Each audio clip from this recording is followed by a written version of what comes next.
আমরা আসলে ইনসাফটাই চাচ্ছিলাম। আদিল বিচার হোক, সেটা আমরা সবসময় চাই। খুব ভালো, খুব সুন্দর। এরকম কখনোই দেখা যায়নি। আমরা ২০ বছর ধরে সেরকম পরিবেশে কখনো আমরা তো ভোট দেইনি। দিয়েছি, কখনো এরকম পরিবেশ আমরা পাইনি। মানে আল্লাহর কাছে শুকরিয়া যে দিতে হ্যাঁ, পেরেছি, মানে কোনো ইয়া নেই।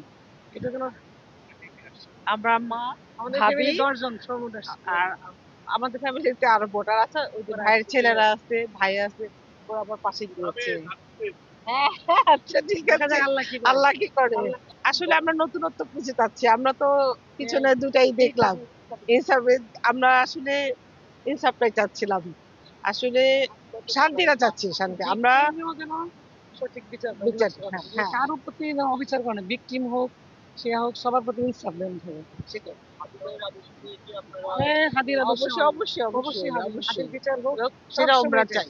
এবং আদি সেটা আপামর মানে গ্রাস লেভেল থেকে উপর লেভেল সবাই যেন সবাই এটা করে। কারণ এটা না হলে আমাদের বাংলাদেশের লজ্জা। পৃথিবীর মানুষের ছি, ছি বলবে যে এদের মতো অকৃতজ্ঞ জাতি আর পৃথিবীতে নাই। আল্লাহ দিলে ভালোই লাগছে, পরিবেশ ভালো।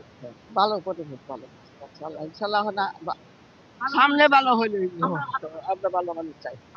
ভালো আপনারা মানুষ তো চাই। সচ্ছল মানুষ। হ্যাঁ। আপনারা ভালো মানুষ দেখতে ভালো মানুষ। এটা সবাই তো ভালোটা চায়, ভালোই তো চায়। যাদের শান্তি চায়, মানুষের শান্তি, আমগো শান্তি।